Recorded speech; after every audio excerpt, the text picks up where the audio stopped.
అప్పుల బాధలు వెంటాడుతున్నాయా? అయితే 6 జేవిఆర్ వారి జాతిరత్నాలు ధరించండి. హలో అండి, అందరికీ నమస్కారం. నేను మీ కట్టా కార్తీక్. ఎట్టకేలకు మాజీ ముఖ్యమంత్రి వైసీపీ అధినేత వైఎస్ జగన్మోహన్ రెడ్డి గారి ఉమ్మడి వైజాగ్ జిల్లా నర్సీపట్నం పర్యటనకి అనుమతులు వచ్చాయి. నిన్నటిదాకా అనుమతులు వస్తాయా రావా అనేటువంటి ఒక గందరగోళం ఉండేది. ఎందుకంటే నిన్న వైజాగ్ సిపి ప్రెస్ మీట్ పెట్టి జగన్మోహన్ రెడ్డి గారు వైజాగ్ ఎయిర్పోర్ట్లో దిగి రోడ్డు మార్గంలో నర్సీపట్నం మెడికల్ కాలేజీకి వెళ్తానని పర్మిషన్ అడిగారు. కానీ అంత దూరం దాదాపు వైజాగ్ ఎయిర్పోర్ట్ నుంచి నర్సీపట్నం మెడికల్ కాలేజీ వరకు ర్యాలీగా చేసుకుంటూ వెళితే ఇంత దూరం బందోబస్తు కల్పించడం అనేది సాధ్యం కాదు. ఎందుకంటే దాదాపు 60 కిలోమీటర్లు పైన ఇది దారి ఉంటుంది. ఈ 60 కిలోమీటర్ల పైన బందోబస్తు కల్పించడం అనేది అసాధ్యమయ్యే విషయం. ఎందుకంటే రేపు వైజాగ్లో మహిళా క్రికెట్ వరల్డ్ కప్ కూడా ఉంది కాబట్టి దానికి ఆల్రెడీ బందోబస్తు ఇస్తూ దీనికి బందోబస్తు ఇవ్వటం అంటే కొంత ఇబ్బందికరమైన పరిస్థితులు అని చెప్పారు. అందులో జగన్మోహన్ రెడ్డి గారి పర్యటన అన్నీ కూడా వివాదం అవుతున్నాయి కదా.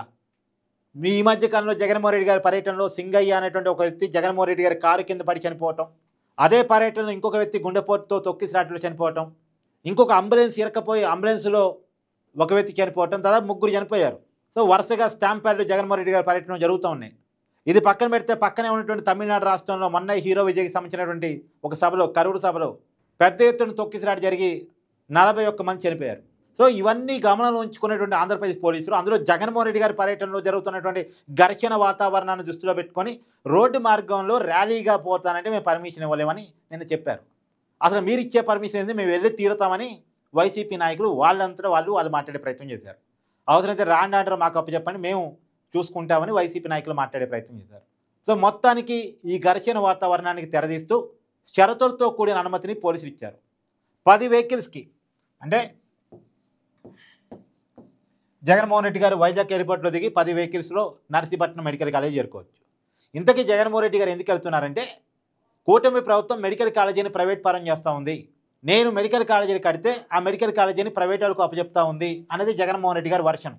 జగన్మోహన్ రెడ్డి గారు ఇక్కడే కొంత దొరికిపోయిన విషయం ఏంటంటే ఇవాళ ఒక ప్రకటన వచ్చింది జగన్మోహన్ రెడ్డి గారి ఆఫీస్ నుంచి. ఏమని వచ్చింది? 2022 ఆగస్టు, అంటే 8వ నెల అనుకోండి, ఆగస్టు మళ్ళీ 8వ తేదీ, 8వ నెల 8వ తేదీ 2022 సంవత్సరం. ఆ రోజు జగన్మోహన్ రెడ్డి గారు ఒక జీవో రిలీజ్ చేశారట. జీవో రిలీజ్ చేశారట, మేము 50 ఎకరాల ప్లేసులో 500 కోట్లతోటి ఒక మెడికల్ కాలేజీ కట్టడానికి పూనుకున్నామని చెప్పేసి ఒక జీవో జారీ చేశారట. సరే ఓకే, 50 ఎకరాల్లో 500 కోట్లతో ఒక మెడికల్ కాలేజీ కట్టాలని అనుకున్నారు. 2022లో అనుకున్నారు. జగన్మోహన్ రెడ్డి గారు ఎప్పటివరకు అధికారంలో ఉన్నారు? 2024 ఏప్రిల్ వరకు ఆయన అధికారంలో ఉన్నారు కదా. మరి ఎందుకు కట్టలేదు 2 సంవత్సరాల కాలంలో? దగ్గర ఇంకా 2 సంవత్సరాలు జగన్మోహన్ రెడ్డి గారు అధికారంలో ఉండి ఎందుకు జగన్మోహన్ రెడ్డి గారు మెడికల్ కాలేజీని పూర్తి చేయలేకపోయారు? జగన్మోహన్ రెడ్డి గారి భాషలో చెప్పేదే మేము 60% కంప్లీట్ చేసామని, 60% మేము కంప్లీట్ చేసామని. మరి మిగతా 40% ఎప్పటికి కావాలి? అంటే ఈ కూటమి ప్రభుత్వం చేయాలని ఆయన వాదనిస్తున్నారు. అంటే 60%కి 2 సంవత్సరాలు పట్టిందంటే 40%కి కూడా కనీసం 1 సంవత్సరంన్నర పట్టిందిగా. అంటే 3.5 సంవత్సరాలు కాలేజీ కట్టడానికి, దాంట్లో ఎక్విప్మెంట్ కల్పించడానికి ఇంకొక 6 నెలలు, ప్రొఫెసర్స్ నియామకానికి ఇతరత్ర అడ్మిషన్ ఏర్పాటుకి ఇంకొక 6 నెలలు, అంటే ఒక కాలేజీ నిర్మాణానికి 4 సంవత్సరాల పైన పట్టాలా? ఈ 4 సంవత్సరాలు ఒక్కొక్క కాలేజీ నిర్మాణాన్ని పడితే 17 మెడికల్ కాలేజీలు ఎప్పుడు అందుబాటులోకి రావాలి?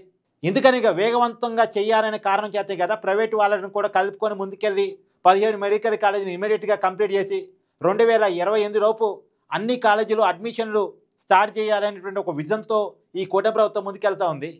నిజానికి జగన్మోహన్ రెడ్డి గారు ప్రైవేటీకరణ అంటున్నారు. ప్రైవేటీకరణ వేరు, పబ్లిక్ ప్రైవేట్ పార్ట్నర్షిప్ వేరు. అంటే మీకు చాలా క్లియర్గా నేను చెప్పే ప్రయత్నం చేస్తాను. ఇదిగోండి, ప్రైవేటీకరణ వర్సెస్ పీపీపీ, ఈ రెండింటికి ఉన్నటువంటి తేడాని, ఈ రెండింటికి ఉన్న తేడా జగన్మోహన్ రెడ్డి గారికి తెలియదని కాదు. జగన్మోహన్ రెడ్డి గారికి బాగా తెలుసు, ఆయన వ్యాపారవేత్త, ఆయనకి చాలా వ్యాపారాలు ఉన్నాయి. ఏది ప్రైవేటైజేషను, ఏది పీపీపీ అనేది జగన్మోహన్ రెడ్డి గారికి బాగా తెలుసు. ప్రైవేట్ కరణ అంటే పూర్తిగా ప్రైవేట్ వాళ్ళ చేతిలో పెట్టడం. ఈ 17 మెడికల్ కాలేజీని పూర్తిగా ప్రైవేట్ చేతుల్లో పెట్టడాన్ని ప్రైవేటీకరణ విధానం అంటారు. కానీ ఇక్కడ పబ్లిక్ ప్రైవేట్ పార్ట్నర్షిప్ అంటే పబ్లిక్ అంటే ప్రభుత్వం బాధ్యత తీసుకుంటుంది, మేనేజ్మెంట్ ప్రభుత్వం చేతుల్లో ఉంటుంది, ప్రైవేట్ నుంచి స్పాన్సర్షిప్ తీసుకుంటుంది, అంటే ప్రైవేట్ పెట్టుబడులను తీసుకుంటుంది. ఇద్దరూ కలిసి ఈ 17 మెడికల్ కాలేజీని అతి తొందరగా వీలైన తొందరగా కాలేజీలు కట్టి అడ్మిషన్లు తీసుకొని స్టూడెంట్స్కి క్లాసులు నడపడం స్టార్ట్ చేస్తారు. నిజానికి జగన్మోహన్ రెడ్డి గారు పబ్లిక్ అన్నారు కదా, ఈ పబ్లిక్ దాంట్లో అంటే ప్రభుత్వం చేతుల్లోనే ఉన్నటువంటి మెడికల్ కాలేజీల్లో దాదాపు ఈ 17 మెడికల్ కాలేజీలో 5 మెడికల్ కాలేజీలు జగన్మోహన్ రెడ్డి గారు నేను కంప్లీట్ చేశాను చెప్తున్నారు కదా. ఈ 5 మెడికల్ కాలేజీల్లో 35% కన్వీనర్ కోటా ఇచ్చారండి. 35% కన్వీనర్ కోటా ఇచ్చారండి. దాని 15% నేషనల్ కోటా ఇచ్చారండి. 15% all India quota national quota ఇచ్చారండి.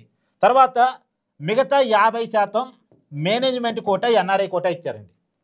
50% మేనేజ్మెంట్ కోటా ఎన్ఆర్ఐ కోటా ఇచ్చారండి. అసలు ప్రభుత్వ మెడికల్ కాలేజీల మేనేజ్మెంట్ కోటా ఏందండి?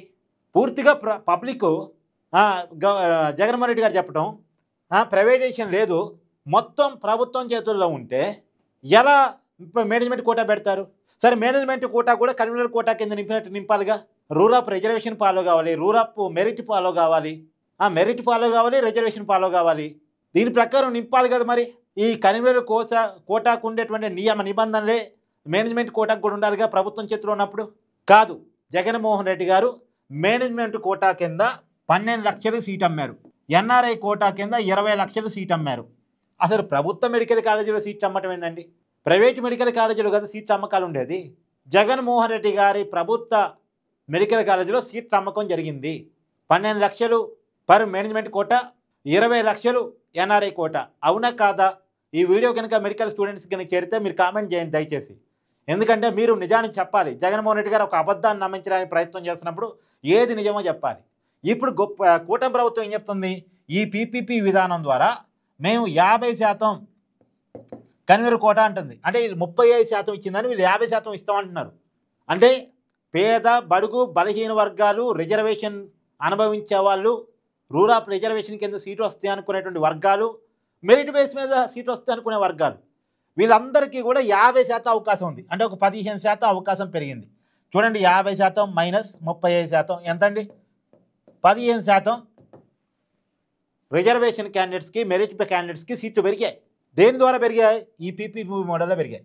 ఈ పీపీపీ మోడల్లో తొందరగా కాలేజీలు అందుబాటులోకి రావటం మాత్రమే కాదు, ఒక 15% మెరిట్ కోటా, రూరప్ రిజర్వేషన్ కోటా అంటే కన్వీనర్ కోటాను పెంచుతున్నట్టు కూటమి ప్రభుత్వం ఇప్పటికే అనౌన్స్ చేసింది.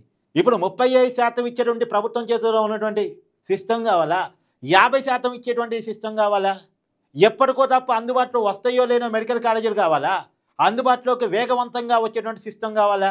ఇప్పుడు కూటమి ప్రభుత్వం మేము 50% ఇస్తాం, మిగతా 50%లోనే నేషనల్ కోటా అయినా, మేనేజ్మెంట్ కోటా అయినా, ఎన్ఆర్ఐ కోటా అయినా దాంట్లోనే మేము చూసుకుంటామని చెప్తుంది. అంటే మేనేజ్మెంట్ కోటాను తగ్గిస్తాం, కాకపోతే ఇచ్చే తక్కువ సీటు కొద్దిగా ఎక్కువ రేటు పెట్టొచ్చే మేనేజ్మెంట్ కోటా వరకు నాకు తెలీదు, మోస్ట్లీ నేను అనుకోవటం. దాని మీద కూటమి ప్రభుత్వం క్లారిటీ ఇవ్వాలి. ఎందుకంటే ఆ private management quota seat private వాళ్ళకి ఇస్తారు. ఎందుకంటే పీపీపీ కదా, ప్రభుత్వం చేతుల్లోనే 50% సీట్లు ఉంచుతారు, మేబీ ప్రైవేట్ వాళ్ళ చేతుల్లోనే 35% సీట్లు ఉంచుతారు, మిగతా మొత్తం 15% ఈ నేషనల్ కోటా ఒకటి ఉంటుంది కదా. అంటే ఇప్పుడు ఈ 35% సీట్లు ప్రైవేట్ చేతుల్లో తగ్గాయిగా, అంటే మేనేజ్మెంట్ కోటా తగ్గిందిగా. మేనేజ్మెంట్ కోటా, ఎన్ఆర్ఐ కోటా 50% ఉండేది 30% తగ్గిందిగా. అది ఎక్కడికి పెరిగింది? ప్రభుత్వం చేతుల్లో సీట్లు పెరిగినాయి. అంటే రూరప్ రిజర్వేషను, రూరప్ మెరిట్ బేస్ వాళ్ళకి సీట్లు పెరిగాయి. ఇది కదా కావాల్సింది, ఇది కదా కావాల్సింది. జగన్మోహన్ రెడ్డి గారికి అర్థం కాక కాదు, తెలియక కాదు, జనాన్ని ఒక భ్రమంలో ఉంచాలని ప్రయత్నం చేస్తున్నారు. దీని మీద మీ అభిప్రాయాన్ని కూడా కామెంట్ చేయండి. Thank you.